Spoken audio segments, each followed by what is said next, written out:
Okay. And then use state, initial, let's say empty. And I have other state. For example, here I have, what could it be? It could be user status, for instance, and then set user status. So initially, let's say user status is false, and we have return part, and let's put here some div. We'll do a quick button. Okay, click. So this is our very simple function, my app component. So let's say I wanna update I wanna re-render my page when user status is changed. Okay, only user status when user status changed. But if we want to make our page to re-render regardless of user status change or data change, so we don't need use effect in this case. If you want to, in this certain occasion, like you want to re-render page only when user status is changed, so we can handle using that one hook that's called use effect. Okay, so essentially use effect is actually a hook that takes another function as a parameter, another callback function. So it could be like an anonymous function, something like this, or just an arrow function. Okay, so it's taking two parameters. Look at this one arrow function, which is a callback function, and then another parameter is it could be left just empty, or it could be an array of dependent variables, we call them array of dependent variables. So, or this array can also be left empty. Okay, so what are the differences? So if we leave it empty, if we put something else, or if we don't put anything else, okay, there are three differences. So first, let's start with when we put nothing, but just go and then, console log something here. Console log, hello. Also, let's try to update this one. Set user status to user status. So how it's gonna work? Initially, the app starts, mounting from top to bottom. So my app component is created. That's the first step. And then these default variables are set or created. That's the second step. And then it's not gonna render this. I mean, it's not gonna execute the use effect part. It goes to return part. So this is the third step. Okay. So we create our my app component, and then we set up the variables. And as a third phase of this component, third phase is to draw the page or render the return part. Okay, return part. And then the React goes up again if someone is waiting, if someone is waiting to be executed. So use effect is something that is going to be executed in the fourth stage, not before 3, but after 3. And in this, during this step, it's going to handle some operations, whatever written inside. Okay, so that's why use effect never works before a return. Let me remove this and then see if this really happens. Right, so I'm gonna put here console log again, console log. Yeah, outside. So after third step, Yep. he will jump to the fourth, or he will read from the top again. No, he jumps to the fourth step. He jumps to the fourth, which is use effect is waiting, and this effect is going to be handled. Okay. He's not gonna like set these things again unless their change happened. But yeah, as a fourth step, it goes to use effect. Okay, we can check now. So my app, let's export this one.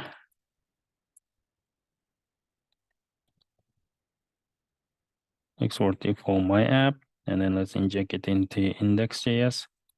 Simply here, port my app, image project, and then image. So over here I'm putting, okay. Now let's go back and check how our UI looks like. Looks like these use effect, use state are not imported. Let's import it really quickly, use state. All right, so where's my page now? It's over here. You see I have only click button, and if we inspect it from the console, we see something really weird going on. Look at this. So UseEffect is running continuously without any boundaries. It is running, you see, infinitely. It never ever stops. UseEffect. So you can make UseEffect to run infinitely, which makes your memory, overflow. That's why. How can we stop it? How can we stop it? So here, why it's running infinitely? Because this is the, let's say, first step is setting up the variables. Second step is to render the page, and then third step is running the what? User effect, right? And inside user effect, we have set user status. What does it do? It is simply changing the state of this user status, right? So when user status changed, it re-renders the page. So re-renders the page, and then I'll re-render my page. And when I re-render, I go back again if someone is waiting for me. So I'll check the user effect, and the user effect is again setting. So when user effect sets again from false to true, true to false, I re-render my page. And then when I re-render, I go up. Every time when something is re-rendered, I go up and then check if someone is waiting for me. And user effect is someone that makes my React component to execute whatever written inside. So as a result, the user effect continuously updates the state. Okay, infinitely updates the state. Every time state is updated, I keep updating my my UI as well. So we can for instance write here something a little simple. For example, as this user status is changed, we can update the text, for example, from one state to another state. So if user status is true, or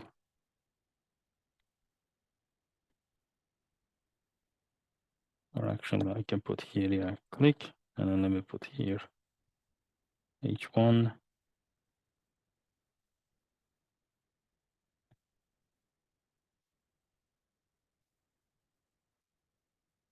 So user status. If this is true, I want to put here, let's say true, otherwise false. So this true, false, we're gonna see continuously. We're gonna see continuously in our UI now, because user effect is running infinitely. You see, true, false, true, false, true, false. Where does this true, false is coming from? That's coming from, again, from our user effect. The user effect is making such that our state is changed, and every time state change it, we re-render the page. That's the nature of React, right? So how can we stop it? So we can stop it just by putting an empty array as a second parameter. Look at this. This is the first parameter of user effect, and second one is there. Second one is there. Array is the second parameter. So that makes our UI to stop only rendering, once and without further render. So what's going to happen now? Let me draw.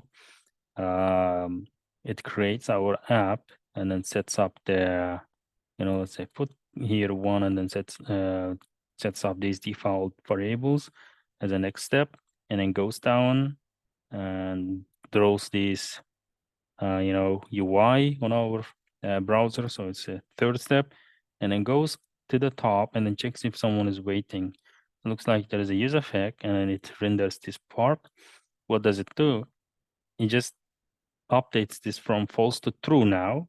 And since the state is updated, we will re-render the page again. So this is the fourth step. Okay, when the fourth step happens, the user status is updated. And if user status is updated, because this is state, and when there is a state change, React re-renders the page, and then this fifth option happens. And when fifth option step happens, the React goes back to check again use effect. And the use effect says, hey, I'm done because I have this second parameter, which prevents me to execute whatever the code you write, you written inside. Okay, so because of this, use effect says, hey, stop here. I can't invoke and I can't work anymore because I have my second parameter blocking me from running further. Okay, and this way nothing happens. That's why we see initially true and then false, and that's the end of our cycle. Okay, so this way we can stop how our use effect runs only limited time. So it used to be actually false. If I refresh, you're gonna see a really quick false. Actually, it happened false. Okay, you saw here false because user state initially false, and then it happened false, and then it goes back and then makes it true, and then that's the end. So it's like it's initially outside use effect. You see, it rendered this outside use effect, and then went into use effect. Okay, went into use effect and then updated the state. When state is updated, and then it just renders this one again outside use effect, and that's the final one. And then there is no more use effect rendering this console anymore. That makes sense?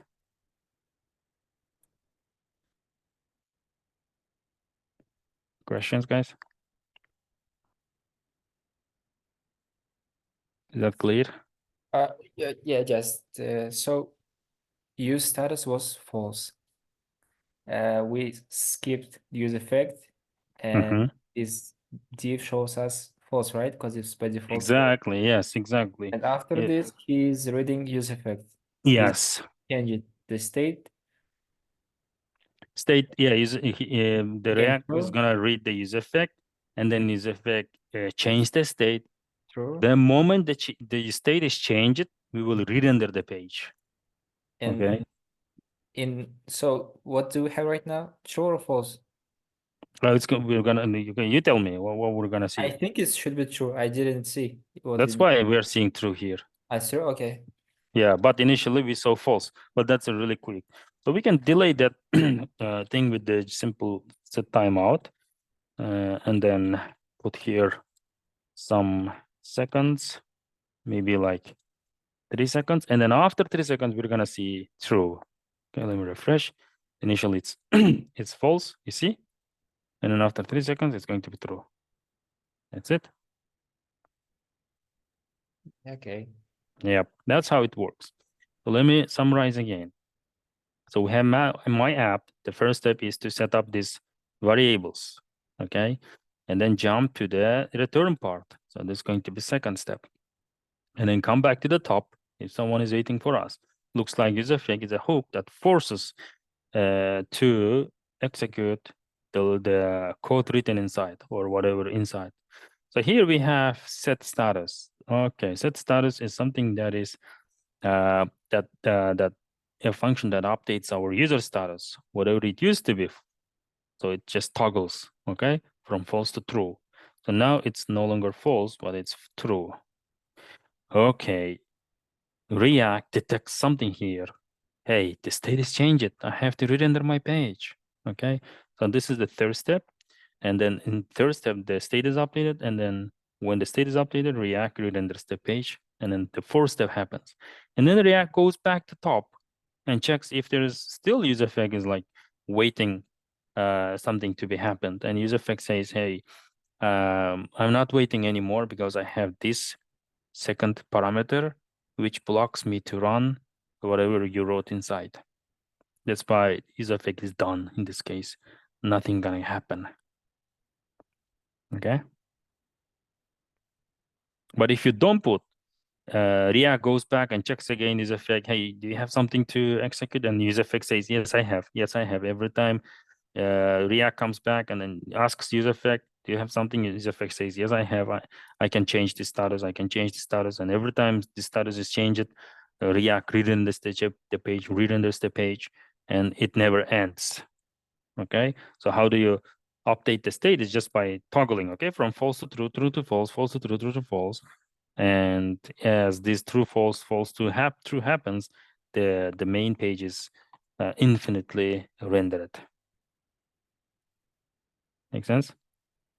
So if you don't here, guys, and then if you put here, let's say 2 seconds, in every 2 seconds, we see true, false, false, true, false, false, true. You see, false, and then true, false, and then true again. Okay, it never ends.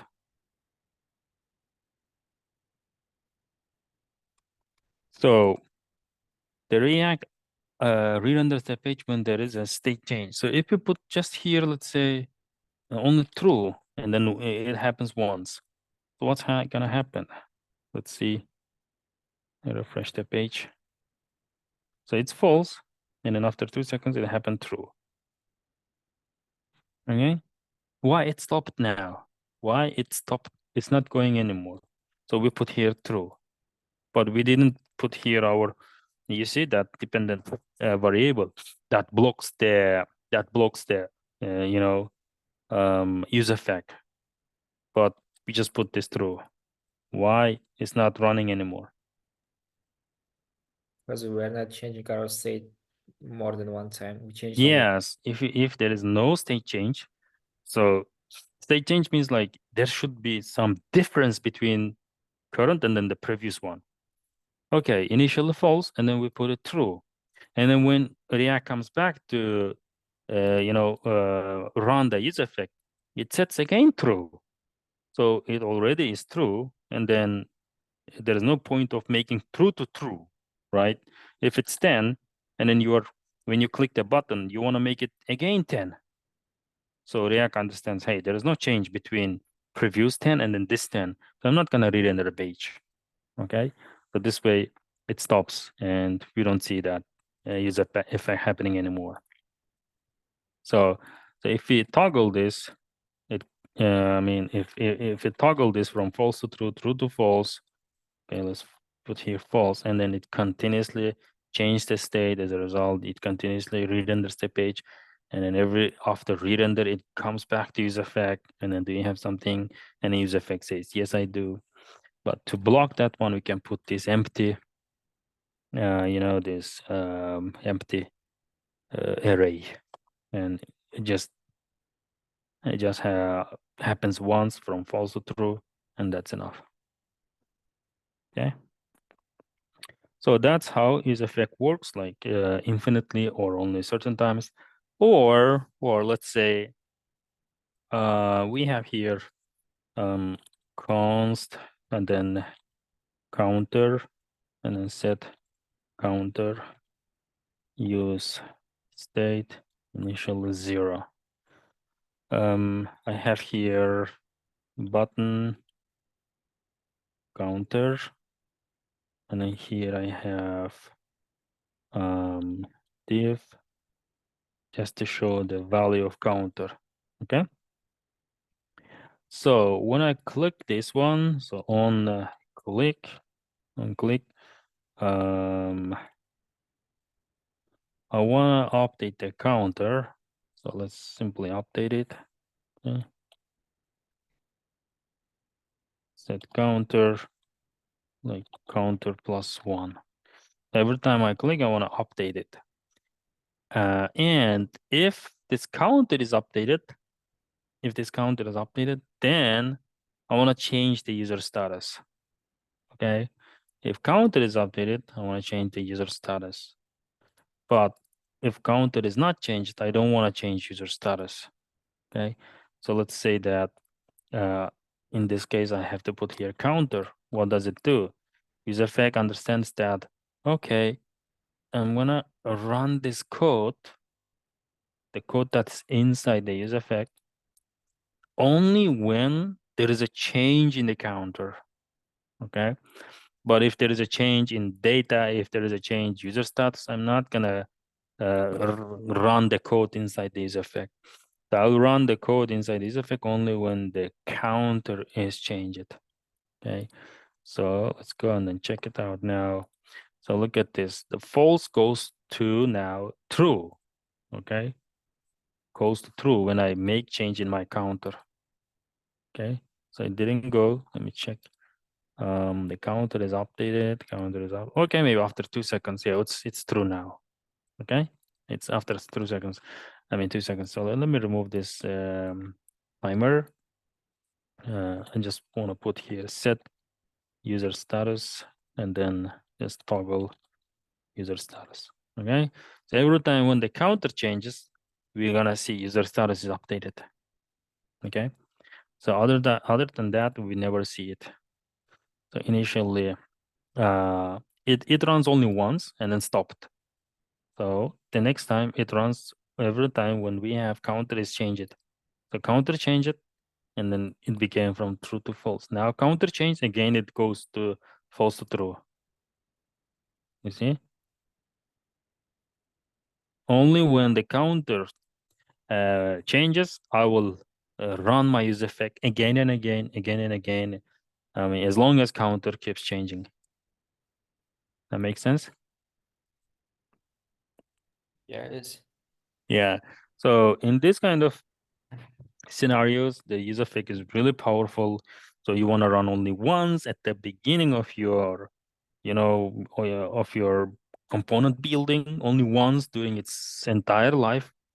So what you do is only you fetch your data and then show for the users. So you can only run during that time only once. So by just putting here empty array.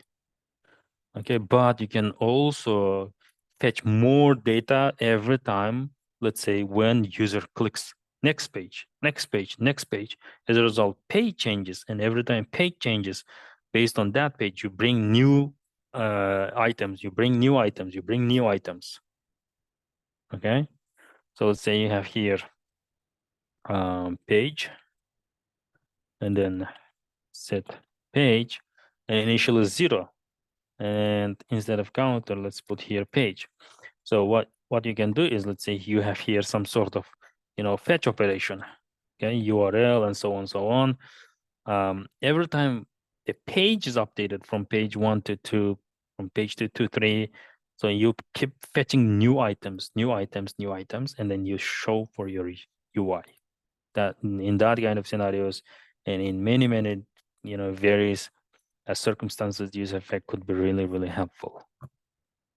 So can have only one use effect? Yeah, you can have many. That's a good question. You can have many. So you can have you can have more. Oops. You basically can have what's going on?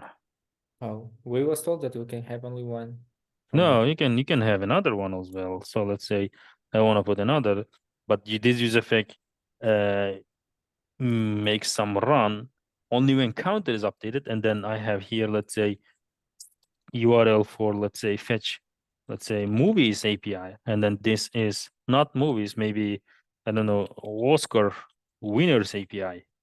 Okay, so when page changes, you're gonna fetch every time the page changes, you keep fetching movies. But when counter changes, every time counter changes, you keep fetching Oscar winners. yeah, Okay. and Okay. we also can put a few I don't know this word. If you different thing and use effect will depends of all of them, right? So yeah, if you put here, let's say, counter as well. So this is effect runs every time when one of them is changed. So either page or either counter, doesn't matter. This effect keeps running as long as one of them changes. So let's say you have page change, okay, use effect runs. You have counter change, use effect runs. Okay, so you can put as many as different state variables. So you can put here data.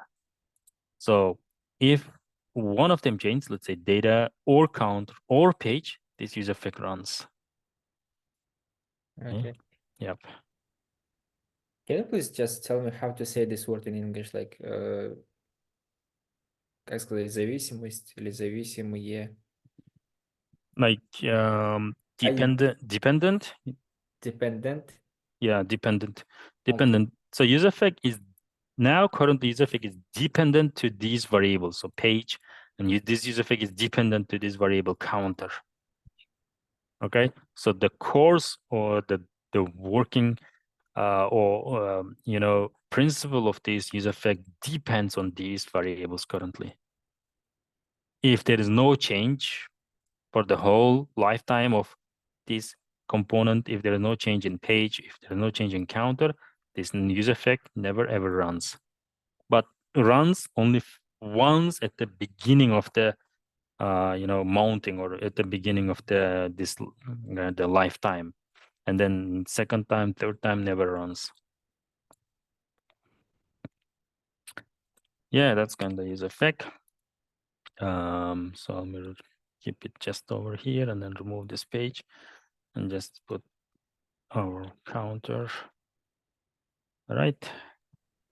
Every time. Yes, so Kanybek, so yeah, for example, when we're clicking the second page, so when we click second page, it's gonna just get all the fetch all the data and it's gonna show, right, immediately. That's a good question, but you can use that number inside your page and then make a call according to that page. I got your point. Maybe we can put that page again. So let's say page and then set page and then use state initial as 0.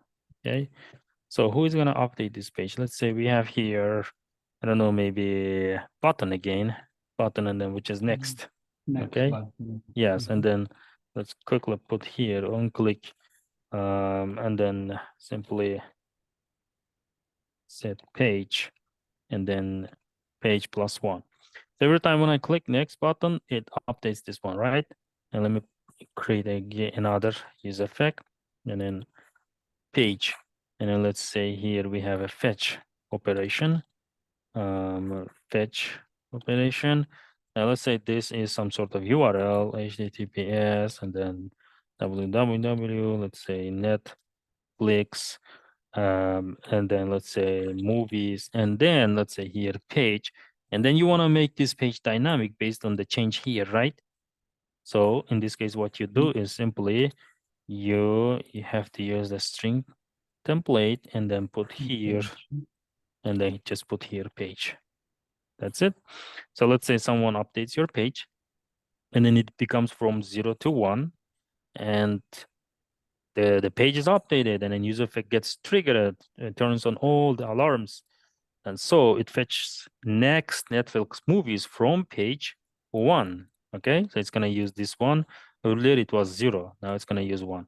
And if you click next button, and then this page becomes 2, and the alarms are gone again, user effect is gonna fetch movies from second page. Okay, and then based on that, you're gonna use those movies in your page. So once it's fetched, you're gonna do like then, right? So let's say res and then res that JSON, and then one more, let's say data, and in that data, you're gonna set data and then data, okay?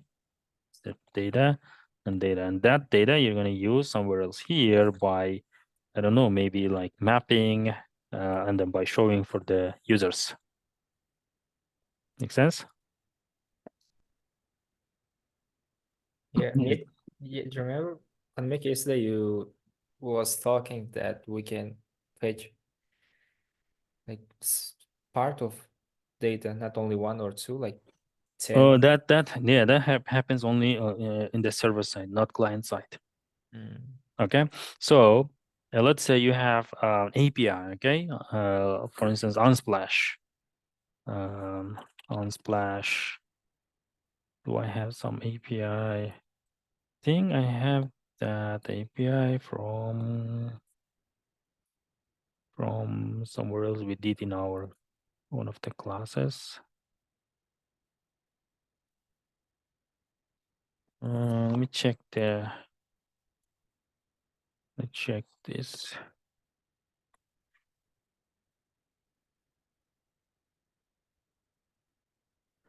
During one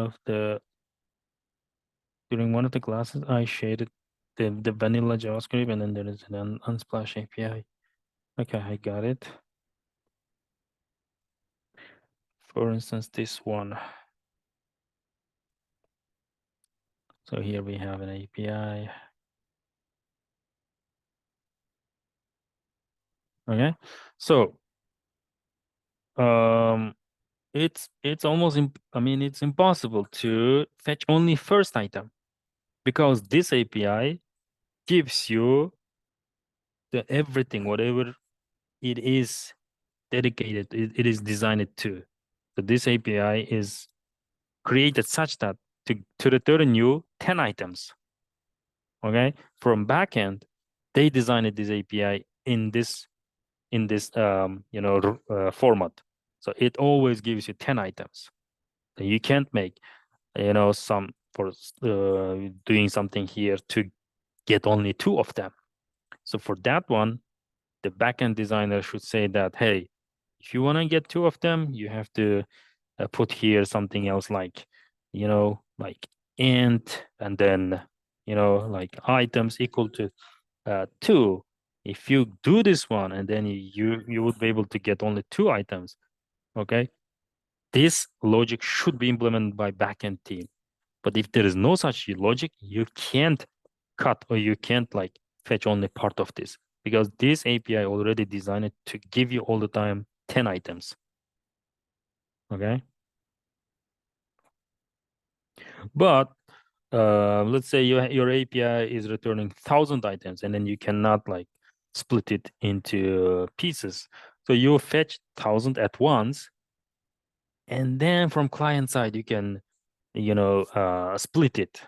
So that 1,000 you can split to 20, 20, 20 per page, and then you will end up having 50 pages for those 1,000 items. Okay. But I will fetch thousands every time, right? Anyway. Not every time. You will fetch at once only, and when you go to the next page, you just get the next 20, next 20, next Oh, 20. really? Okay. Yeah, you just have like Yeah, 1,000. yeah. Yeah, 1,000 items here, and then during every next page, so during every next page, you just segment it like 20 for the first page, and the next 20 is second page. Okay, and then next 20 is for the third page, and then you will have 50th page, and then another 20. So in your first page, you will get this 20, next page this 20, next page this 20. But this 1,000 you will fetch at once only during the very first cycle of your component mounting. I can't really be agree right now, because I think like so I am putting this fetching in use effect, and he depended on some of state. So when I change the state, I will fetch, I think anytime when I change the state, I will fetch it and I will split it again and again, because it's inside of use effect. No, from use effect, you fetch 1,000 items only once, and you're not gonna use use effect anymore to fetch it again and again. So that 1,000, you will just split it based on your page change. Like page 2, okay, during this page change, what you're gonna do, you will just use the logic that I showed yesterday. So here, let's say you have map, right? Map operation, like data, and then it is 1,000. So you're gonna do slice, initial is 0 to 20, okay? And then like you map. So this data is actually equal to 1,000, but you're slicing only the 20. And the next time when you change the page, you're gonna slice next 20 from 20 to 40. And then during the next page, you slice another one, but this data is still equal to 1,000, which you fetched only once for the first time when you created your component. Okay, yeah, I Yeah, see. you don't need to fetch again and again. You just slice here. Okay. Yeah, that's it. So that's the kind of client side for server side operation for the slicing. So the since this is REST API, your backend team should say that, hey, you can split based on this one or based on that one, so on, so on, so on. Maybe they can do such that, let's say such that, hey, when there is a page change, you can fetch another 20, another 20. So for that one, they should have, a separate API. So to be able to fetch in next 20 during the every page change. Otherwise, your API is dedicated to just returning 1,000 items, and then you cannot split it from server side.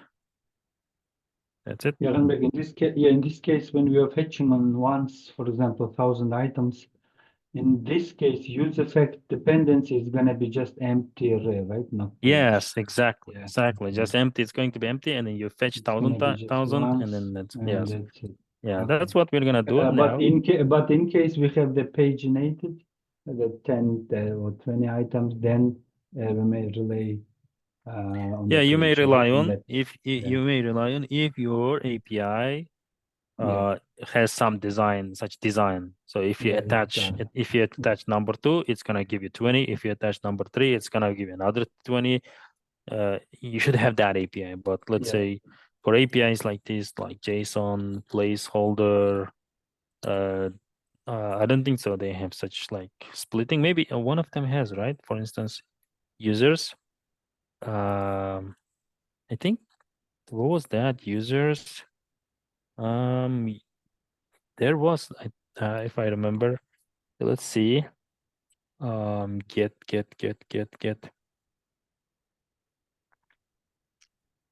Let's see, guide, and then posts. For instance, if you would like to get all posts, you just go with just posts. Let's see. It's gonna give you all posts, and then there are 100 posts. But if you want to get only one post, you can put here 1, and it gives you 1. Okay, because this JSON placeholder backend developers made such that when you put 1, it's gonna give you 1 post. When you put nothing, it's gonna give you 100 posts. Okay, when you put, let's say, 250, so let me 10. It's gonna give you 10 posts, or oh no, it doesn't give you ID. It's a tens. So yeah, number 10. So post right. number 10, right? It's ID. I don't know, maybe ID or It's a ID 10, yeah. okay, ID 10, but if I put here like 1, it gives me 1. How should I get like only 5? Yeah, it looks like this API is just returning 1 every time. Yeah, ID, based on ID, you just get only 1, right? Yeah. Yeah. Yeah, based on ID. Yeah, you see, you cannot get like 20 because there is no design for API such it gives 20. Yeah, that's it. I think that should make sense, and we can start our project. So what we're gonna do is we can fetch these 10 items, and then we're gonna show on our UI. And on our UI, let's say we wanna not only see them. When I click on that image, I want to see more detailed information with some modal popping up on my screen. Okay, so that's gonna be our kind of project for today. So we will have 10 images, and then we will have clicks on that images. When we click, we will see model, and then from that model, we're gonna get more detailed information. So that logic you can use in your movies, some other projects later on. Okay. Is it will be like small window, but other It's just simple model. So let's say MUI model. So we can use MUI model or React Strap, not definitely Bootstrap, because we wanna pop the models up when the state is changed. So Bootstrap doesn't have state management. It has jQuery, something like that. So for example, let's say this is our image, and when we click, we just want to make our background go gray, and then just show here more detailed information of that specific image. Okay. All right, guys. Let me give you some maybe like quick break. Okay, like 6 or even let's give 10 minutes, and then we'll continue. Okay. Yep, okay. Yep.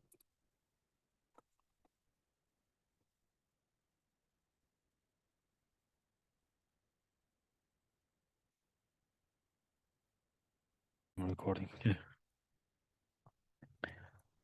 So just making sure to import our hooks, use effect, and use state.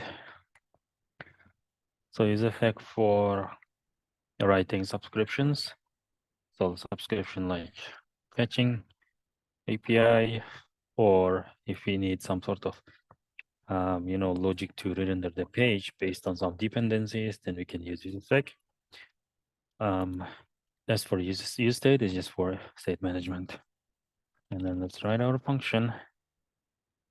Function name, just leave as it is, my image app, and then oops, and then let's return something basically initially, div and hello. Okay, and another important step is to make sure it's exported. Export default my image app, right? So it is now working. It's now working. So first step is to fetch items from this API. Okay, so let's try to fetch. So once fetched, where are we gonna store it? So once the fetch operation is done, we have to update our state that holds the data, and then so that data can be used later. Okay, so we can put here const and then image, and then set images. Initially it could be just empty array, use state, and just empty array. Okay, so once the fetch operation is done, we're gonna update this image. So it means if image is updated, we will show in our UI those images, what kind of image we fetched. Okay, so let's write here our use effect operation, where it takes two parameters. First parameter is a arrow function. Okay, and then second parameter is make such that this use effect works only once during the lifetime of this component. Okay, only task is to fetch items from that API. So let's say const my URL, and it's going to be this. Okay, so I'll put inside a string, so this URL. And now let's fetch using the regular fetch operation of JavaScript, and simply set our state once the fetch operation is done. So response.json we can simply do, and then let's say data is going to be updated, set images, and then data. Okay, so once it's fetched, let's see what we are actually getting. So console.log images. Okay, console.log images. That's it. Initially we see just hello, and then it goes back and then runs the use effect, and then fetches. And once the fetch is successful, updates our images.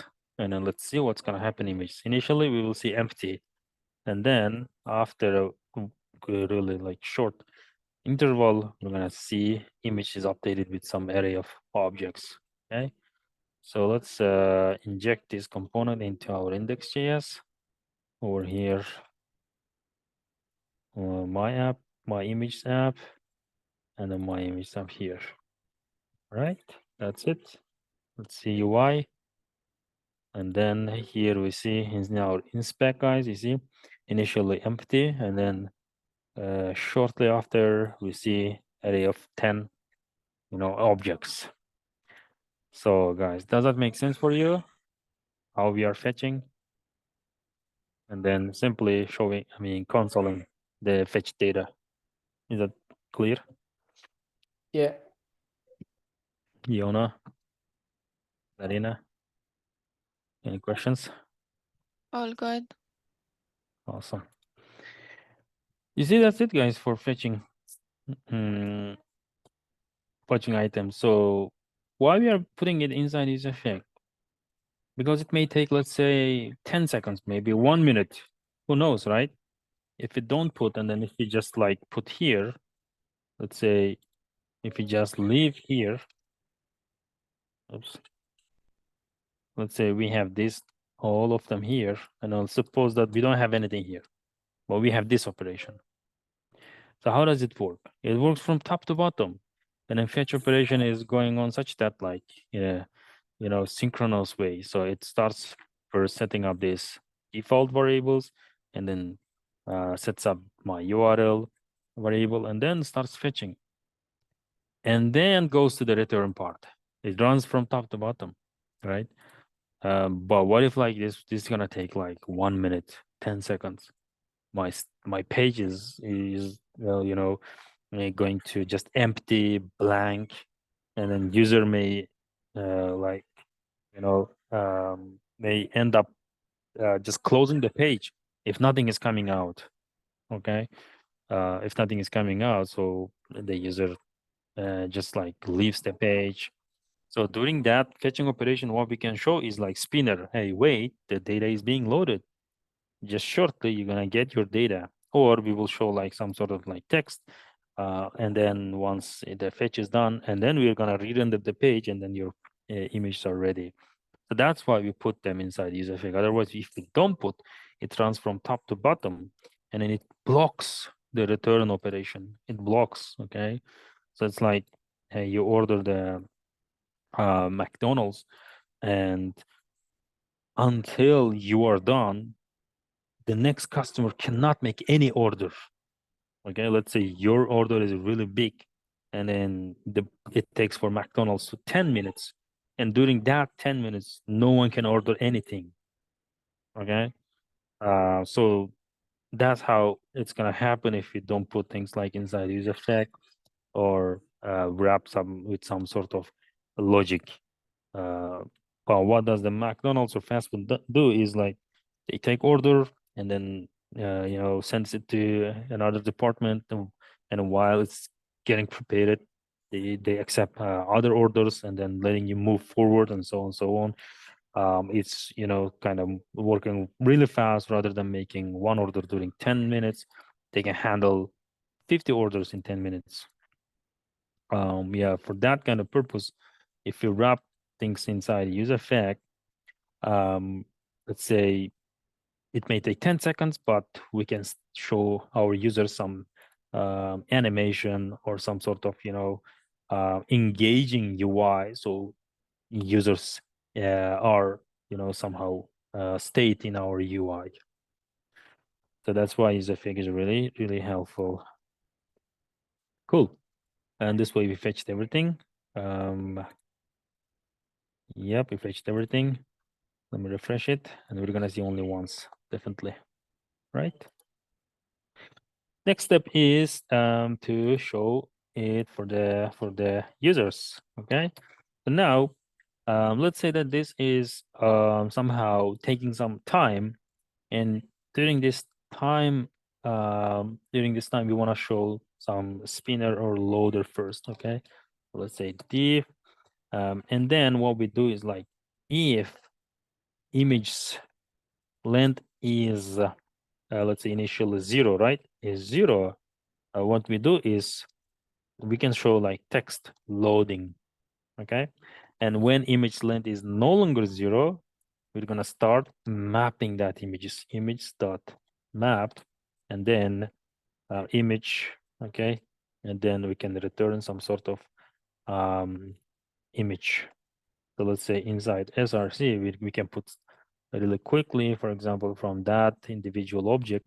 But look at this. When we start mapping, it means we are mapping this array, and then this image becomes object. From that object, we will have access to these properties. So from that properties, we can grab these URLs, and then this small, property we can use. So basically, it's going to be image dot URLs dot, what was that? Small, right? Small. Yeah, this way we can show now images once the length is no longer 0. So look at this logic before we go to the browser. Does make sense, guys? Do you see any confusion here? Is it clear? Yes. Any questions? Others? So what we are doing, image initially is completely 0, nothing, right? It means we just show here loading text. All right, so we won't be able to show this map operation, and then the React goes back and runs the use effect. And then once the use effect fetches items and then updates the images, okay, by fetching, and then state is now changed. So image has like full of data. And it comes back here. Hey, are you still 0? No, I'm not gonna show this loading anymore. I'm gonna show those images from now on. Okay. See? So let me refresh first, and then you're gonna see loading really quickly. You got that, guys? Loading. Yeah, yeah. We'll Could, see. could you Yeah, capture? really Mhm. nice. Yeah. So we can Code. actually put here some timer to make it like kind of synthetic delay. Set timeout, and then inside this set timeout, we can put our fetch operation and give him like, hey, wait like 3 seconds, so we can capture that loading first.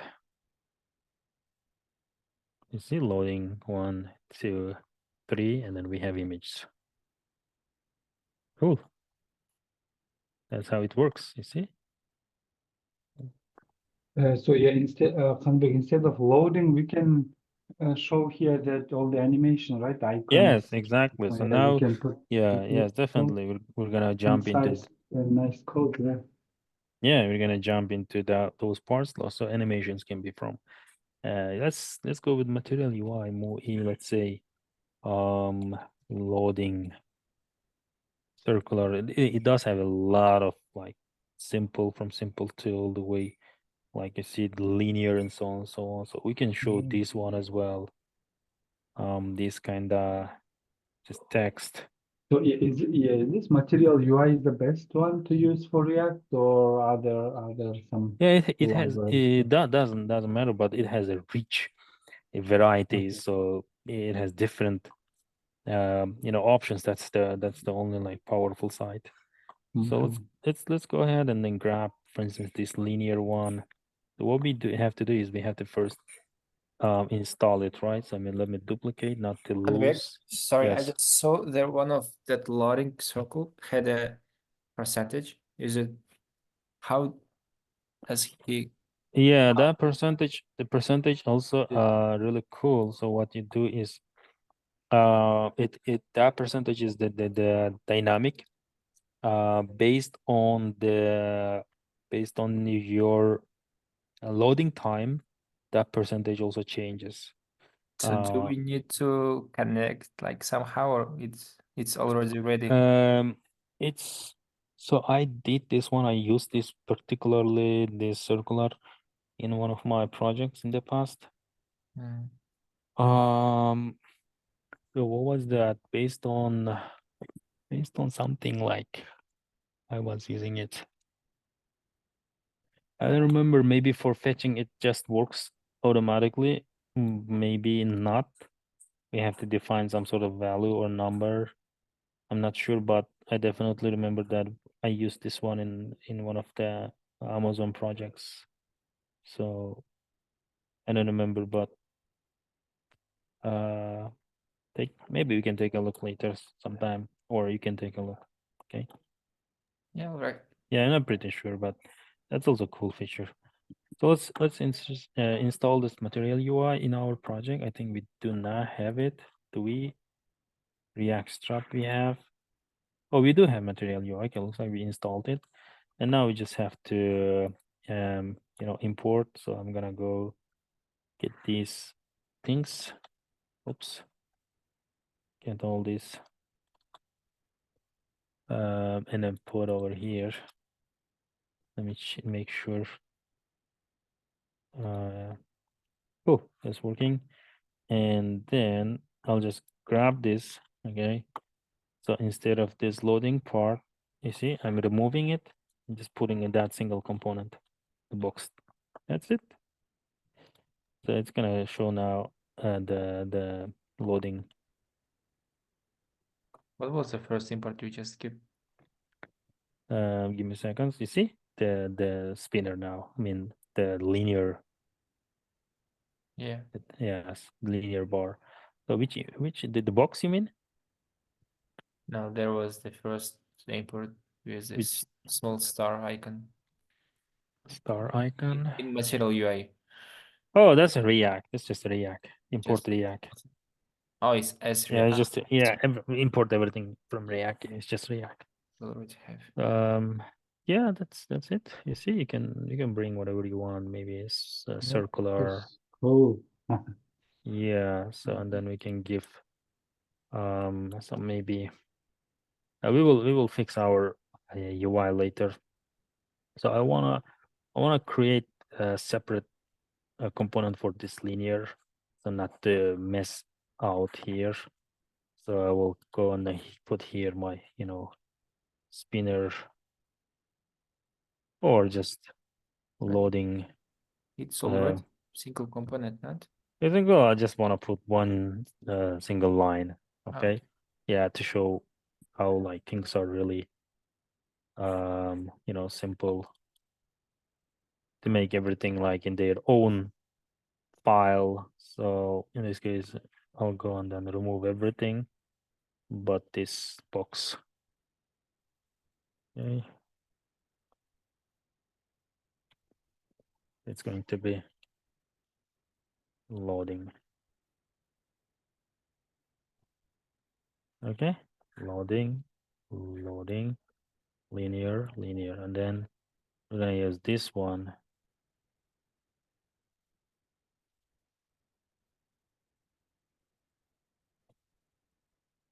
From loading, and let's get rid of this and put here. Okay, so we just put everything into their own file. So this is how React actually should work, like separate components. Yep. 3 seconds, because this may grow in the future, so you may end up like putting some custom styles, and then it can grow. The styles can grow. I mean, you may put some other logic maybe. Okay, and that's why keeping it in separate file is always good. All right, so we have, and then we don't also need to like make sure if it's equal to 0 or not. Okay, we can just remove it. If you would like to make this one true, what we do is like, hey, if it's 0, then just put here not image.length. Okay, because image.length is what initially? What is the length of image? 0. 0. And you want to show, if you want to show loading, then you have to make here not 0. So you're gonna get loading. And when your length becomes like something else but other than 0, let's say 10, and then not 10 makes this part false. And if it's false, it's not going to show you loading, but it shows you the map operation. Okay, so this looks professional rather than this one. Okay. Yeah, can you explain again this negation? Not, so if you have 0 there length, and if Yes, you put if you have not, 0, if you put not, it makes what not it's 0. gonna be? And it makes not 0. So 0 is false, right? If it's not 0, then loading. Yes. So let's say you have if 0, and then here loading. loading. Yeah. And then else, let's say map images. So when the zero, I mean, when do you wanna show this loading?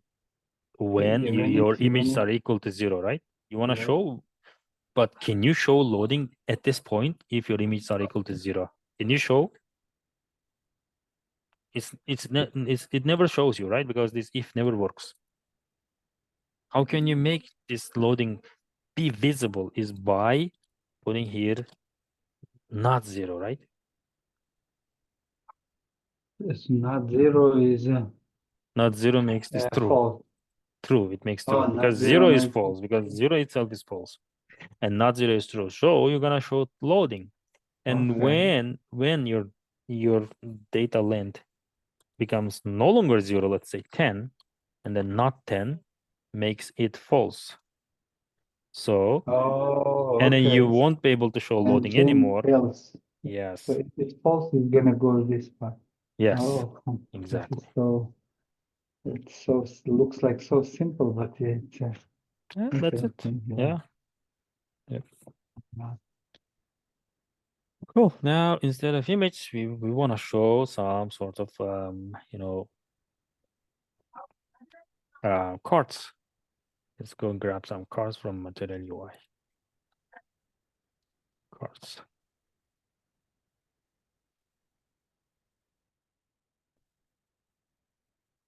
Actually, I wanna get some cards. Let's say grid cards, grid component. So grid, it makes like so we can put items, something like this. This is the spacing, for example, in this order. Okay, so we can generate in this order or in this order. Yeah. So if we build like this, let's say we have 10, right? If I change this from 6 to 10, we're gonna get like 10 items. Okay, 10 items, and we can put like 3 or 4. So let's say we want to put here spacing columns. So I want to put here 3. So if I change it to 3, it means every card will occupy 3 columns. We will have total 12 columns. So we end up having 4 items.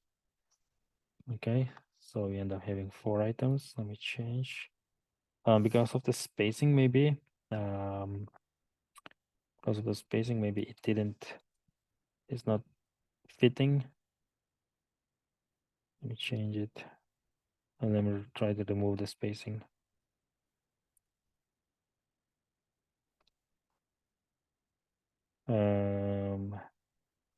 No.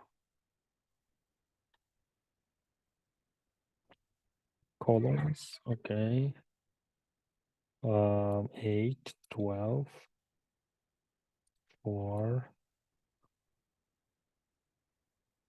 Yeah, we can use this one, guys. So the image will go in this order. Okay. We can use this one. So the good thing is it is responsive. When your screen gets really small, the images are stacked on top of each other. So let's get this one. Okay. Basically, I'm gonna get this and remove this one here completely. Okay, remove here. Look at this and then just inject here and save. Okay. So what are we gonna change now? Okay, I did one mistake. That's not actually correct. That's not actually correct. So this map operation should be here. Okay, that map operation should be here. Let me remove these images from here completely. I'm removing. Let's take everything back. Yeah, this is what it used to be. Now I'm taking this image part completely and putting that grid. Okay, grid. And this array is going to be our images. Okay, images. Got it? The array is going to be our image. And inside this item, instead of this item, I'll put my material UI cards. Okay, so where is EMU cards? Yeah, cards. So instead of that item, you're gonna put card, including with this kind of like image. So let's get this one. For instance, this one. It's this whole card. Definitely, we will remove a lot of parts that we don't need. So during every map operation, we generate that one card. So it's gonna end up 10 cards. Okay. So let me remove this collapse, all these parts to make it look really small, as small as possible. Card actions. Let me see what card actions we have. So we don't need these like favorite icons. So I'm gonna remove these card actions as well. Okay. So we can just leave this text. Card media, that's going to be for our image. And then we don't need this vertical icon. We don't need this avatar. Actually, we can remove this card header. Okay, that's it, guys. The card is ready. Card is ready, and you're gonna see 10 cards, but these should be imported. Does make sense how we implemented these things? You understand, guys? Yeah. So let me take everything and then show from the beginning. I'll remove the grid. Okay. So once the images are fetched, I want to show now all those images in this order, like this 1, 2, 3, 4, 5, 6, 7, 8, 9, 10. Okay. So in this order, I want to show them. Because why? Because it creates me responsive responsive boxes. So like when my screen changes, no one collapses on top of each other. Okay, it was like if you remember, it was there were the images were everywhere, right? Here you see, and then it was kind of like not ordered. You see, now I want to make them look in this design. Everyone is ordered, and then when the page goes smaller, bigger, nothing should happen. So for that purpose, I want to grab this grid part, but how would I end up creating these boxes? That one depends on my number of images that I have. So let me grab this. I'm grabbing and I'm putting here, guys. And then instead of this array, it's just randomly generating. I'm not random, it's just generating 6 numbers and to generate 6 items. So instead of this array, 6 arrays. So this one, guys, particularly does what? This one simply does this one. Array, and then 1, 2, 3, 4, 5, 6. Okay, that's what it's doing. This array from array 6. And instead of that one, we're gonna put here our images, since it's what? It's an array of objects. Okay, images. And now that image you're gonna map. Okay, you're gonna map it. And during that operation, look at these items. Xs equal to 2, xs equal to 2 is coming from here. Look at this, xs equal to 2. And that thing I don't wanna put there. So I wanna put there my own card. Okay, my own card. Card is here, guys. Look at this. So I'm gonna grab this whole card and then make it look minimum. So let me remove this collapse part. I'm removing this actions part. I want to make it very like simple card. Okay, just leave the text so far, and then we need image, and I don't want this card header as well. And that's it, guys. You understand now? Does it make sense? Any questions?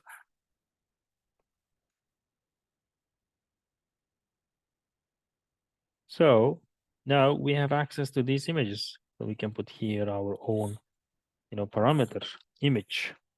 And then from that image, we're going to use here our real URL for that image. So what was that? It's going to be URLs and small. Okay. So it's going to be image dot URLs dot small. And for the text, we can also benefit something else from here, maybe slug or maybe alt description. Okay. Let's see if everyone has this slug and an alt description. Yeah, we can get that kind of alt description for our description part. Okay. So it's going to be what? Simply image dot alt description. Okay. So only thing is left, we have to import all the stuffs from material UI now. So let's go and then grab whatever is imported. So basically we imported this typography and then card content. I'll copy them and then whatever is not useful will be simply left out and it doesn't hurt our project. Okay. And then what else? We need to import this box and then grid as well. So it's simply we have grid box. Yep. So let's import them. Here you go. So it looks like icon button is not used, avatar is not used, this collab is not used. We can get rid of them, and the rest are pretty much used. So what else is not used? Let's see. Card is not defined. Okay, looks like card is not imported. Let's check out where is our card. Okay, card, media, and card. Simply import them, and paper is not also used. And then let's see what's gonna be. Awesome. So everyone is imported now, and we should be having now our UI ready. Here you go. You see?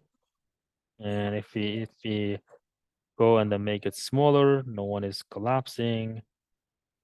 You see, for iPhone 14, you see, it's 2x2. Look at this. It's really responsive. You see, smaller screens. I'll study the smaller screen. It still keeps 2 items, but that's nice. So we have yeah, text. that one XS equal 2 is well, for this, right? To keep Maybe 2 the small items, screen we still have like it looks like maybe two items or two something. Yeah, but doesn't matter. We still have a good UI now. Okay. Yes. So we can give here the bootstrap container as well, like class name container. Since we have bootstrap, I think index.js we have bootstrap. And then the bootstrap is also installed. So like we can put here container, you see? So it's gonna make everything somewhere containerized. You see? So this right side, left side is not, it never be used like this as I showed you in one of the sessions. You see these left sides, right side are never used. Is it Everything just to put so inside the container, it's gonna keep this right and left side kind of empty? Yes, exactly. Oh, okay. Yes, because container gives you only 12 columns, so you can benefit from those columns, not the whole screen. Okay. Okay.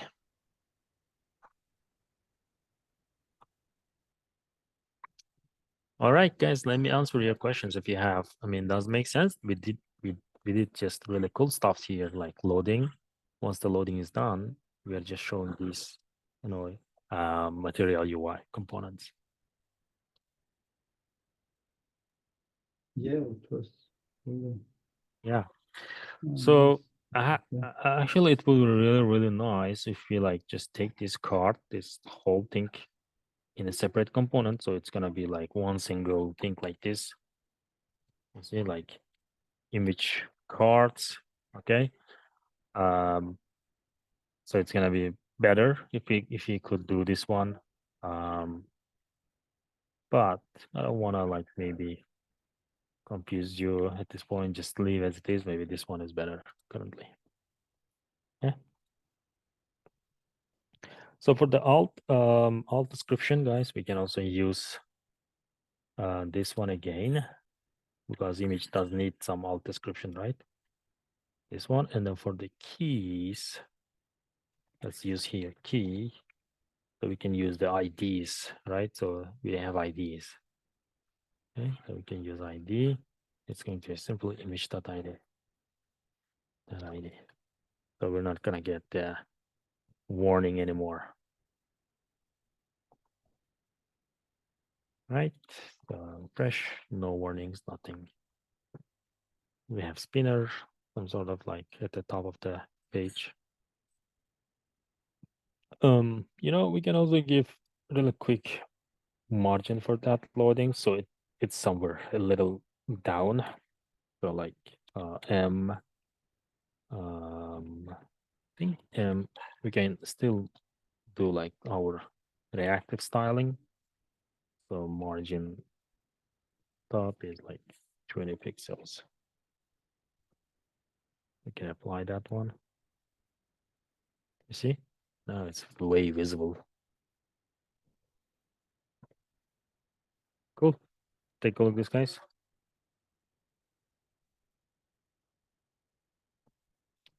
Why is key is complaining? What was that? Is it we cannot have multiple attributes with the same name? Do we have key somewhere else? Oh, it's Yeah, using in already front of key. it. Oh, okay. So we don't want index. Let's just keep the ID. All right. So we have image and then just description, and it's coming out here the descriptions, and then we can make that descriptions look, different, maybe more bolder. We have to go typography. So we have to go typography, and then update our maybe font style. Currently, it's like very small, so we can go and check it. Let me see here.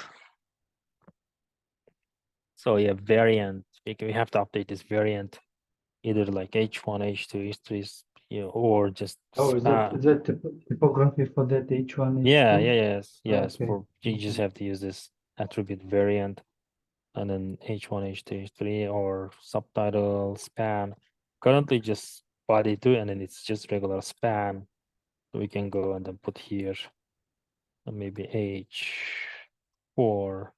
It's gonna be more bolder, and then you see color as well, like text secondary, text primary. You can also use, and then you have a huge text. We can make just, let's see what else we have. H6. Let me put here 6. Yeah, H6 is better. That's nice. And color we can keep just secondary, or well, how about like primary? Yeah, it's more black. That's it. So what we're gonna do now, we can put some, input component at the top, so we can search later. Okay, so we can implement the search functionality. So let me put here my input form, text field component, form control. Let's see the form controls. For instance, this one. This looks okay.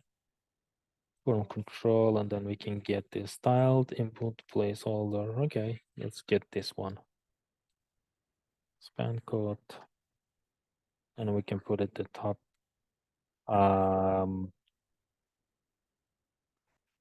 Inside box before grid. Okay, so it's gonna be here, and we just have to import this styled. What is that? Wait, looks like it's different. It's completely different. It's a huge component. So styled input, okay. Styled input is this one. It's really styled down below here. Is it really styled?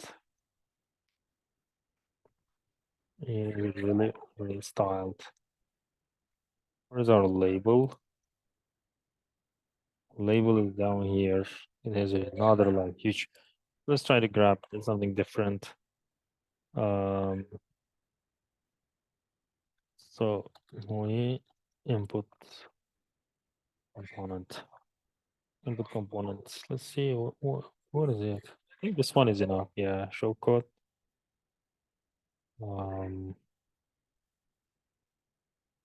Input element. Input as base input. Base input is here. Type something. Let me grab this, see what's gonna happen. Okay, so we can put this one. And then just import the input. Import the input. Not without as, but just itself. Let's see, input and input. Oh, should be okay now. Oh yeah, it doesn't have any, see, design. What else we have? These inputs are kind of long design and yeah, it's kind of long design. So what we can do is show code. You see, I don't want to mess the page up, so we can get from React Strap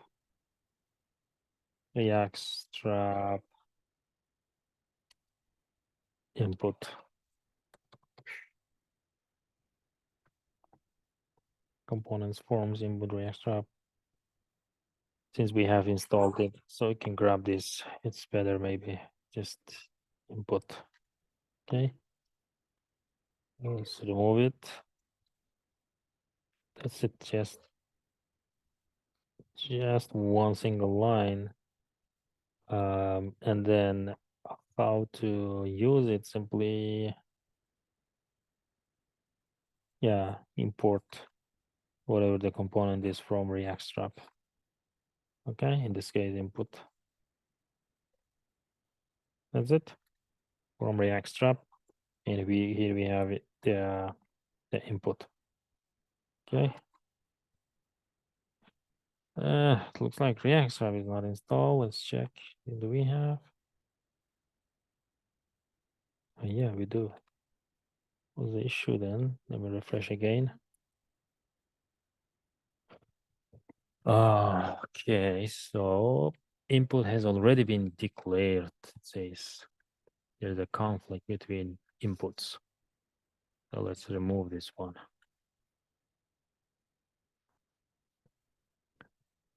All right, it's coming. Okay, here we go. So we have our React Strap input, and we can push it down with some quick styling. Style, okay. Reactive style, and a margin from all sides.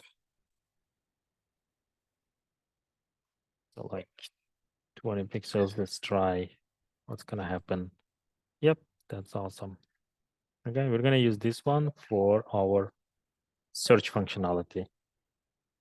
Search functionality. Cool. So we have now input and the components. Okay, components. So let's implement search first, and then we will jump to the model. Okay, implementing search and then the model. Search, because search is very simple. Okay, search is very simple. Now what we're gonna do is we will capture whatever we type here. Okay, on change, handle change, and then we have to here have our value. Let's say search text. Okay, so now let's create those states quickly. Const search text, and then set search, and then use state initially just empty.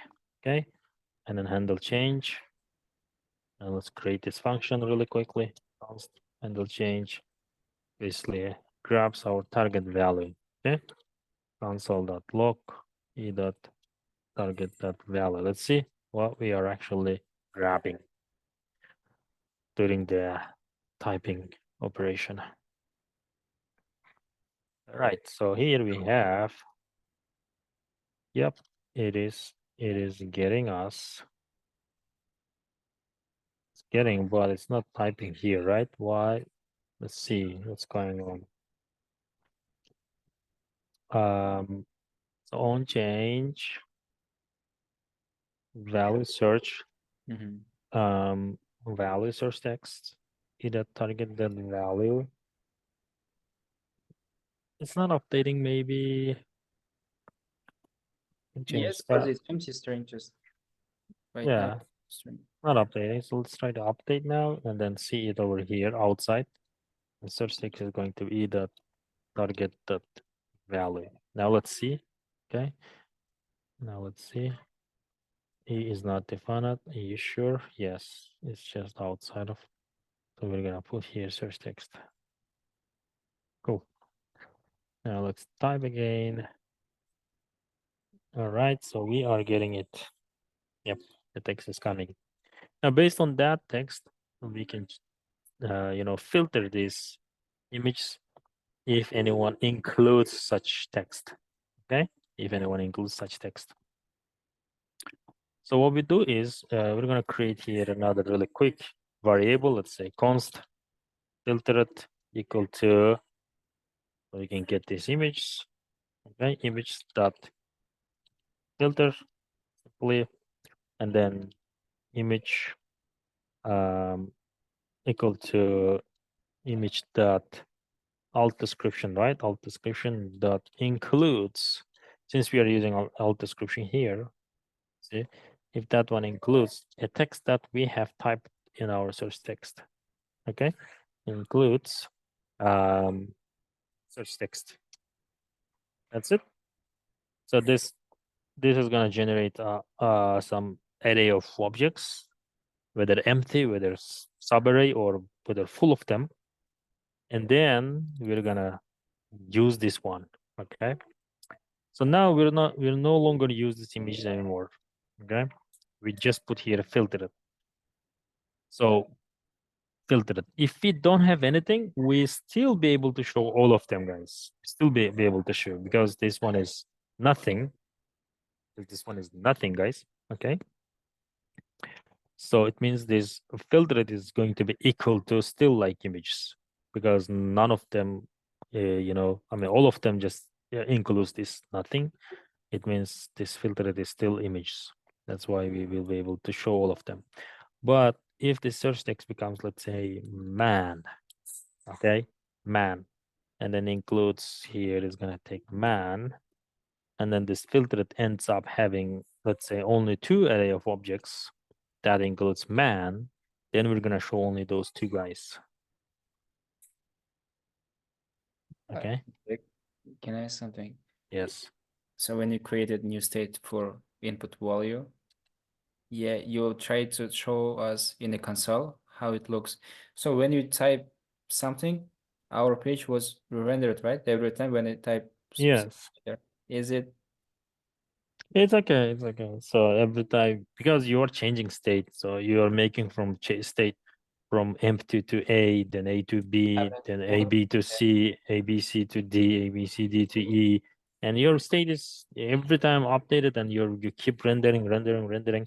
That's okay, but of course, like there are other performance. Had like really long, I mean, really heavy something. Yeah, Now. then exactly then. So let's say every search hits API, then that's a problem. So you have to apply optimization rules like, hey, if you would like to type, let's say, hello, I'm not gonna hit the API until you finish that hello text. Okay. So what does it do? Like, yeah, it tracks your keyboard, so it keeps you track, and then if you stop like for 1 second and then it hits. What if Okay. use ref? because user F is Maybe, yeah, maybe other alternatives could be, okay. but to optimize, yeah, there are other options. Yes, definitely like that. This is called like throttling. So like it tracks your keyboard. Let's say someone is going crazy and then just types it, and look at this, maybe 50 characters, and then do you want your backend or cloud environment is receiving 50 hits for this crazy text? No, of course.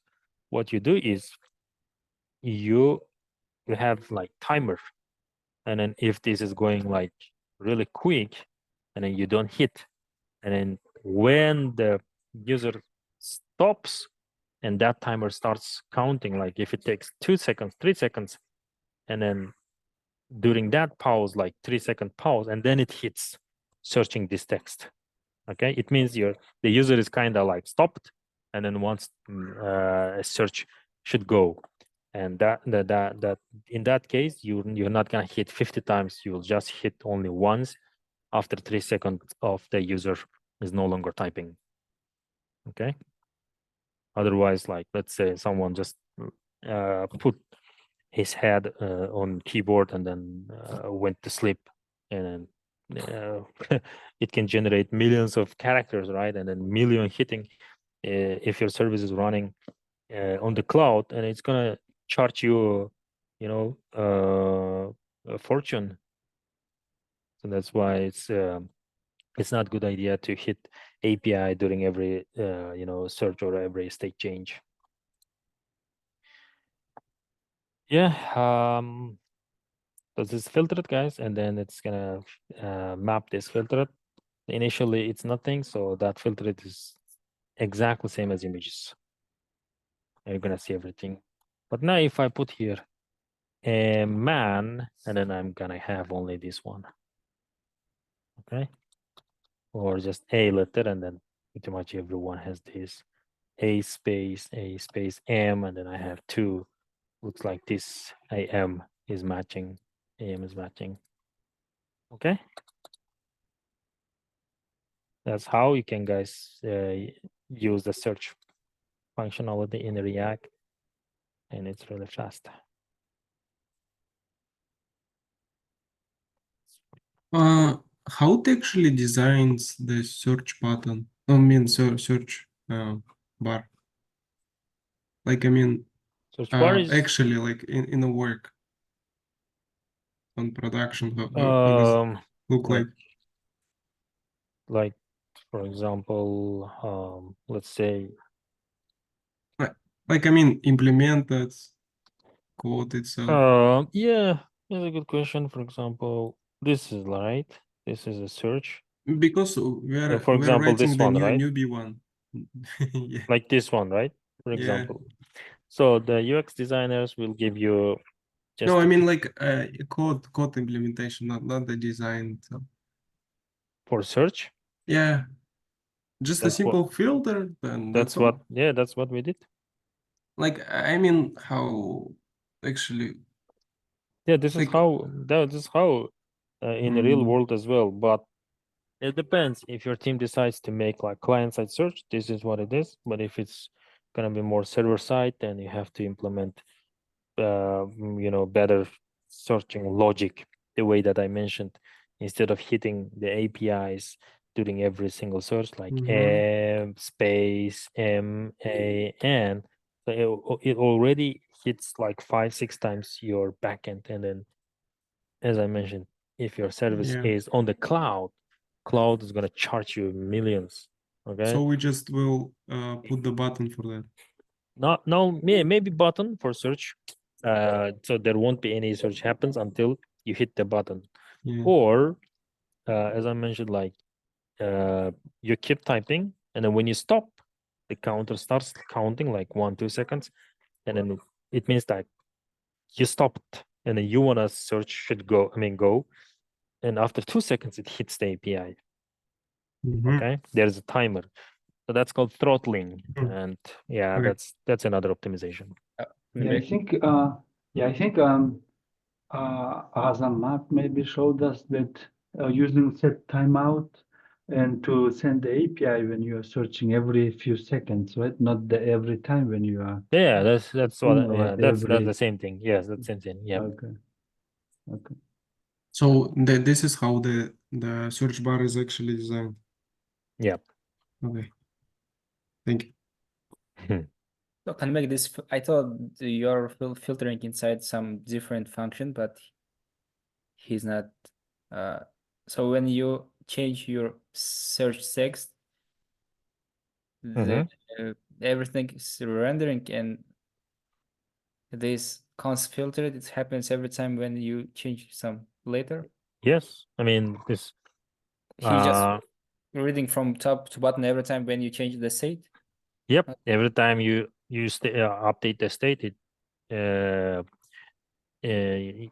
re-renders the page. It's not like gonna set this image again and again. Okay, it's not gonna run this handle change. Of course, the handle change is run only when the input is receiving some text, right? But it's not gonna run the use effect. So it re-renders the page every time you put here some new characters. Okay. And Kanybek, is it okay on the line 31 you put the constant filter?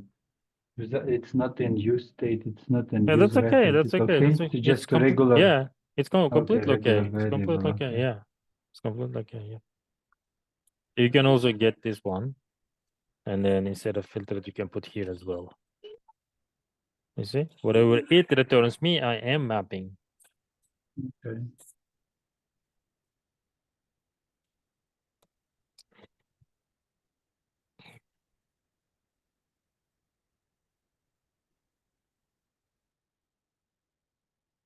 Any questions? No. No. Oh, do you serialize some data when you fetch sometimes, or keep it as it is and then use a filter for that? Because filter goes like O of n, and you iterate through all of it, or the filter works somehow else. Say it again. Like what Like, I way? mean, do you serialize the data, or like do some manipulation with the data you fetched, or it handled all the searching stuff handled on the back end, but you just accept the data? Actually, here client side we are doing, but if it's in the backend, Yeah, you you just like provide the input and it like returns. exactly. Yes, exactly. Yes. Oh, and more on the backend, right? Yeah, exactly. Okay. What? Yeah. Because it like it gives you fresh data. Exactly. Yes. Thank you. Makes sense. Yeah. The definitely like backend may be more optimized. Otherwise, the client side is also okay when you have, especially when you are not like dealing with, you know, shopping items where you don't have thousands of different products. So you can still implement this kind of. I mean, the filter works the same way as just a simple for loop, right? It reads Yeah. through all of them and then it gives you out. Yeah, exactly. The filter is also doing Like, I mean, loop it's O operation. of n, and if you have like a big data, it's gonna be it's gonna take a long time. Exactly. Yeah.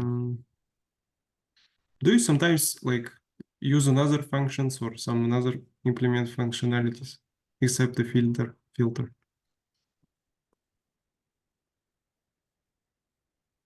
Do you make like another functions besides the filter? So besides filter, Like it takes off n, and then you like somehow optimize it. So based on filter, the data. yeah, I mean, just regular. Let's say you don't know filter, we don't know any higher order function, then we know what traditional coding, right?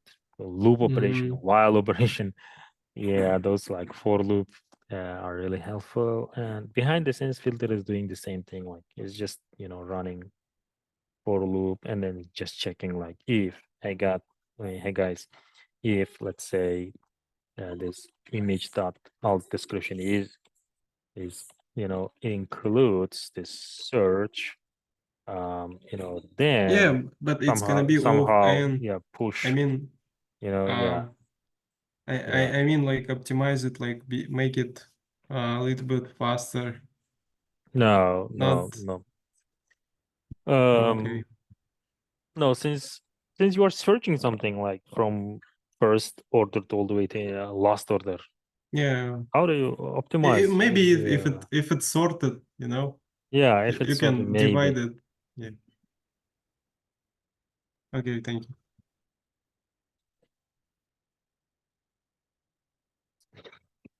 That's kind of, yeah.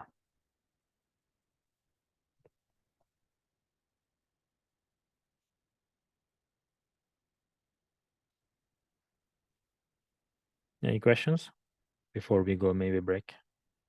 No questions.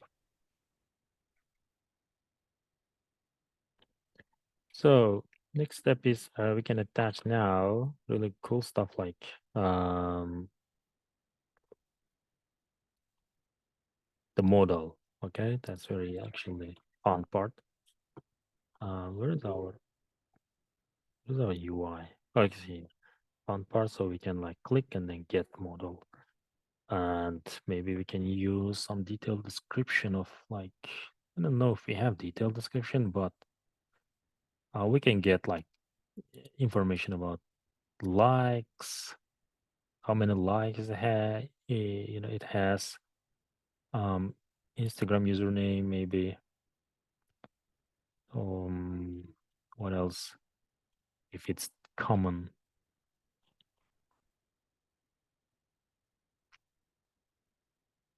yeah, maybe like we can get the author who posted it, username, name, first name, okay, and then bio. So we have some bio as well, passionate since travel, and then so on, so on. Okay. So let's have a break, guys, and then after break we'll continue. Is that okay for you? Yep. All right.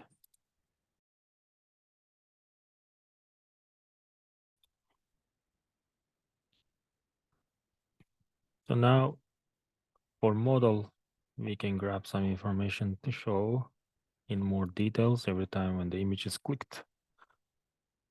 So the model is something we can use from Serial UI again, MU dialog.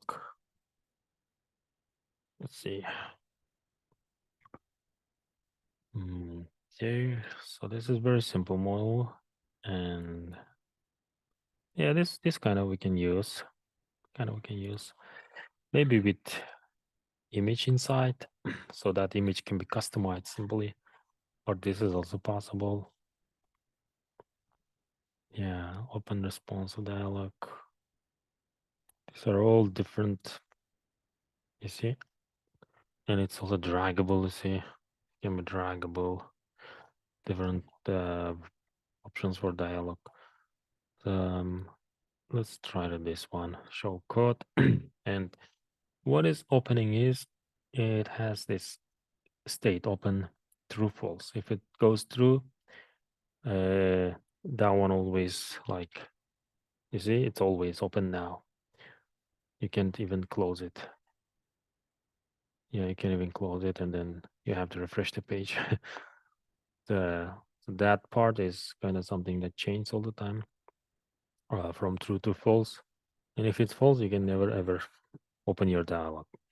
So that open closing is handled here, handle close, you see, and then it makes this false, and then handle click open, it makes it true, and so on. So these functions that's something helps us to open and close the dialog. Okay, so let's copy the entire code.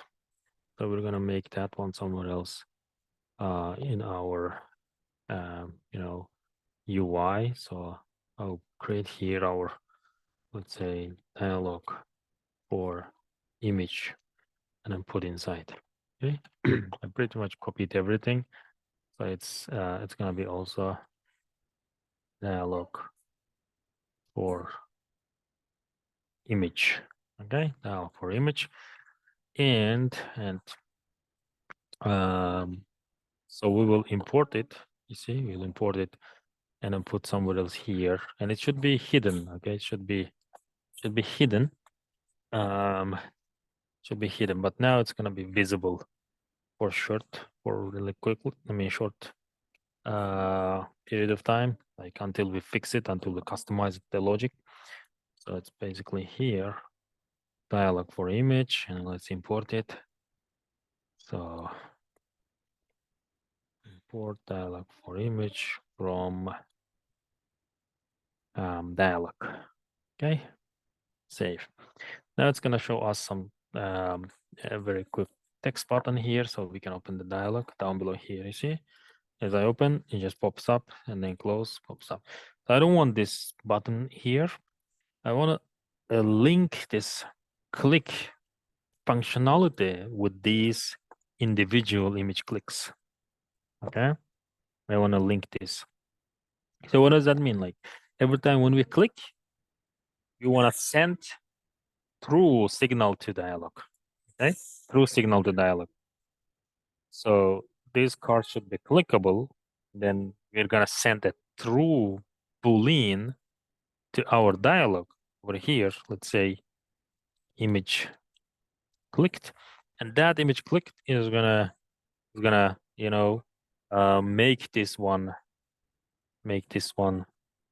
either like whatever it is, maybe here image clicked. Okay, so if it's true, it makes it the dialog open, otherwise dialog closed.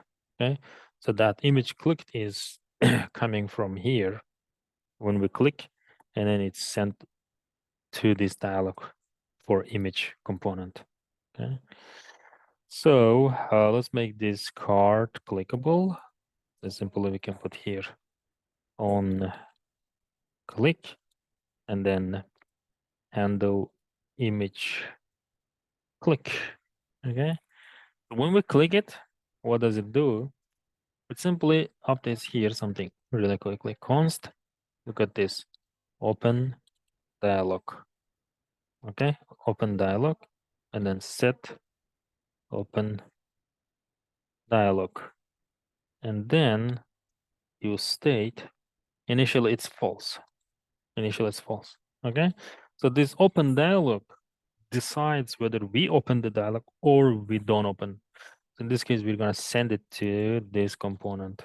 Open dialog is going to be equal to open dialog. Okay, initially that's false, and this open dialog is received as open dialog, and this open dialog is put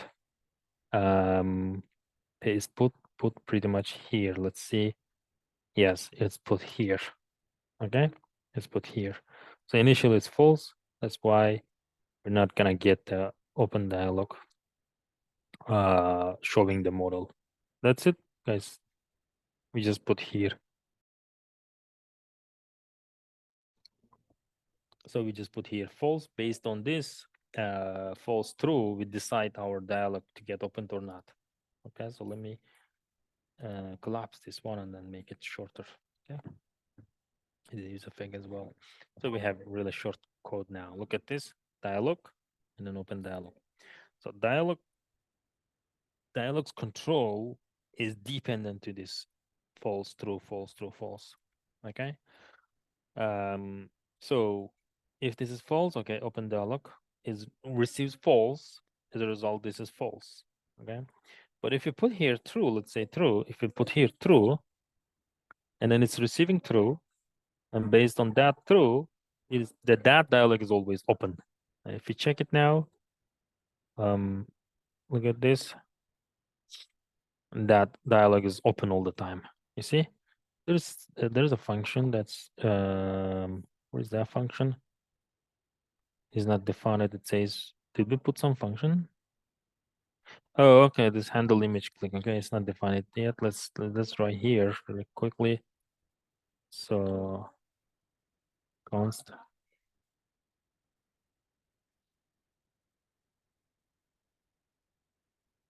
console log dialog open close. All right, look at this. Now it's receiving true, right? So it's receiving true, and then it's receiving true, guys. Open dialog is is equal to true, and then this is true, and that's why we're gonna see dialog all the time, even if we click. Okay. Now we have to make this go back to false when we click, let's say, maybe close button or maybe agree or disagree button or somewhere else outside of this box. Okay. So how can we do that? One is I think this function. Oh, sorry, handle close. Okay, handle close. Okay. So handle close. How can we close it? And here we'll close it. Let's see. Is this handle close? Okay. Yeah, it's gonna close it anyway. So because why? Because we set it to true. Is it to true? It should be like false. Okay, it should be false. It's gonna be decided only when we click the card. The handle image, when we click, it sets dialog and then makes it what? True. Okay, it sets dialog. When we click image, it says dialog true, and then we see dialog. Make sense? We see dialog. Okay. Yeah. And then the problem is when we close,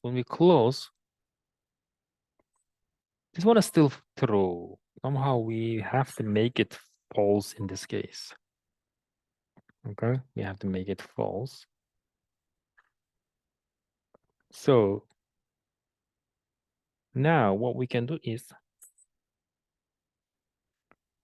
we can get this function, guys, and take it out and then create here. Create here. Okay. And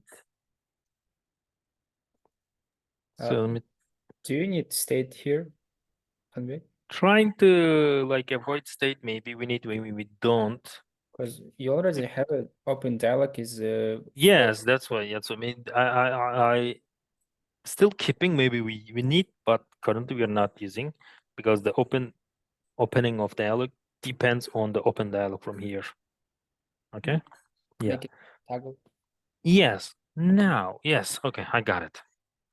Now we have to set this back to false when something is clicked from the. You see, it's now opening. When something is clicked from the background or when something is clicked to either of these buttons, we have to set that open dialog back to false. Yes, this one should go false. So for that one, we can send this function again. Okay, this function again, and attach it to here. Attach it here, and receive it as well. Receive here, and then when close button is clicked, let's put here false. So it takes false, it takes this false, and then bubbles up here, bubbles up all the way here, and then makes it false. Okay, because it was true, and when we click close button, like either agree, disagree, or the background, it fires this function handle close. Okay, it fires this function handle close, and that handle close invokes this set open dialog, which is coming from my parent, and that set open dialog makes it false just. Okay, look at this, I'm making it false. Let me split the screens for better productivity. Where is this? All right. What is this? Crack.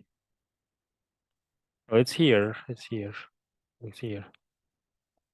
Okay. And I have to call this set dialog somewhere else. I don't know where, but somewhere else I had to call. And then give him false, right? When I close the dialog.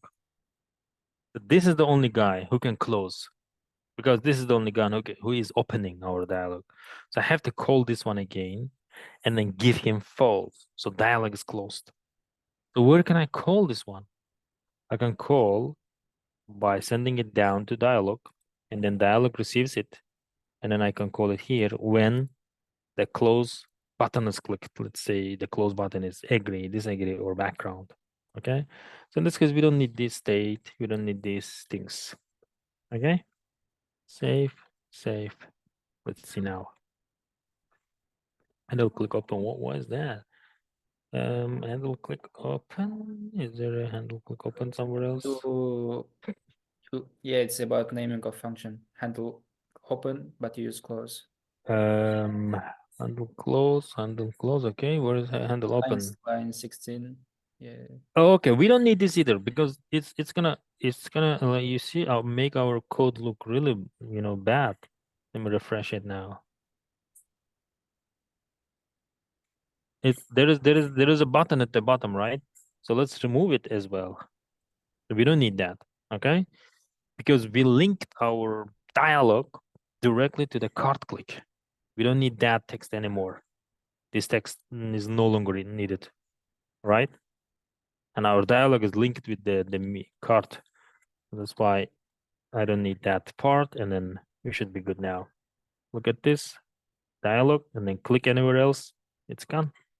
Dialog, gone. Dialog, gone. Dialog, gone. Dialog or disagree, dialog, agree, it's gone. And Okay. Nick, I didn't catch. How did you make it that when you click some other place, it should close? It's if you click the background or other place, that's because the behavior of dialog that's coming from material UI. You don't need to worry. Oh, okay. Whenever you click the behind, it fires this handle close. Mhm. Whenever you click the disagree button, it fires handle close. Whenever you click this agree, it just invokes this handle close.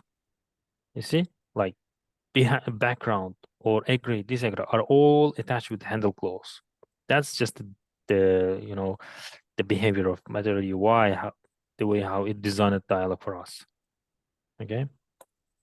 So the only the difficult part here is to understand this open dialog should go true, false, and someone should change it, and that guy is the set open dialog. Okay, set open dialog makes it either true or false. So when it does true, when we click any card, it does true, right? But when we click, let's say agree, disagree, or let's say we can remove this and then make it just close. Okay, close. So when this close or anywhere else outside of the dialog is clicked, we have to make this one again back to false. Who is gonna do this? False. So this set open dialog, right? And so set open dialog should be sent to dialog for image as well, and this should be invoked here. That's why that set open dialog is here as well, and then running in this my image as well. That's it. Close. Close. Okay.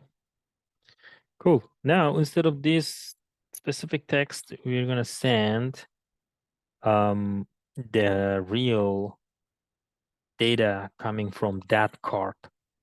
So we have ID, we have, index based on those ID images, so we can benefit from them. Or let's say when handle click is fired, so we can send this image. Okay, we can send this image. So that's an object, right? Image.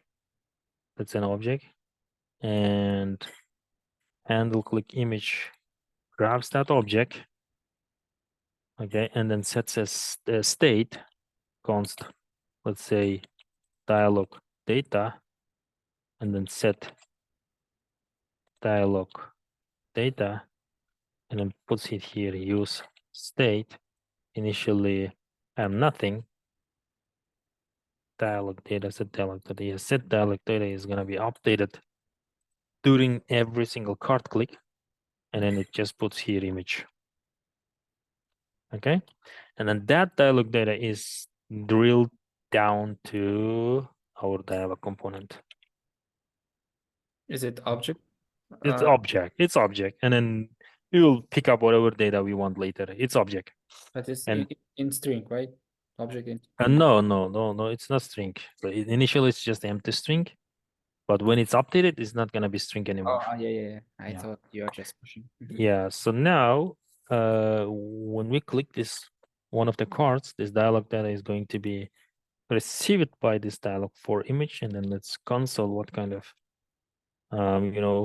object we are actually getting. So I'm clicking. So I'm not receiving anything. Looks like I haven't saved this here. Okay. Let's you see, I'm receiving that particular image object. So I can use instead of these texts. Okay. Look at this. You see? Yep. So I can use it now.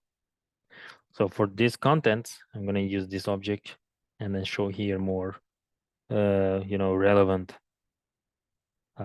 details. So what are we going to change? Let's get rid of this one and put here the image dot alt description, right?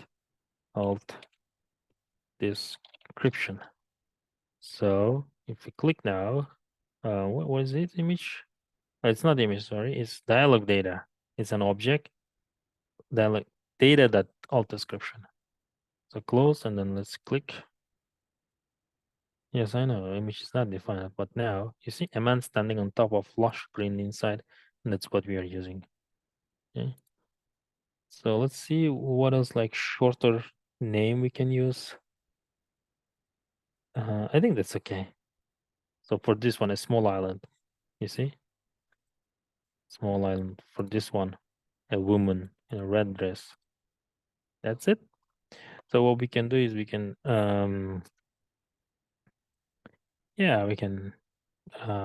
leave as this and then just remove this and put maybe what was that, the biography of the author, right? Like bio. So user.bio. So we can use here a dialog data dot user dot bio. It's gonna show us the user's bio. Here we go. Based in Vienna, searching for simplicity, geometry, and aesthetic, lost in details. So for this one, yeah, passionate photos since 2019, travel photograph. So this is bio of this image, whoever posted. So we can put here maybe things like likes, how many likes, or some social media, or profile image as well. You see the image of that whoever posted. So let's get this as well, profile image, and then small. So we can put here dialog title, and then we can put here image, and then put here, what was that? Dialog data and dot user dot profile image. Okay, profile image, and it's gonna show us the profile image. It's showing dialog data. Size. Oh, profile. Okay, small. See, exactly. Profile image dot small. Cool. You see, this guy looks like is the author of this image, and this is looks like it's not coming in a well quality. Maybe it's on purpose. Let me try to open this one. No, it looks okay, but let's choose the large one. Maybe large one is better. Description, where is the image? Okay, it's large. If I click, that's barely visible. It's also kind of, you see, this guy posted. This one is posted by him. This one is posted by him. By him. It looks like this guy posted multiple images, right? Cool. The same author. Great. So you see, we have a lot of information here you can benefit from. It's up to you. That's kind of, guys, how it's supposed to work. Our dialog is working. Search functionality is working. And then if you would like to show the dialog for him, just here you go. Sense?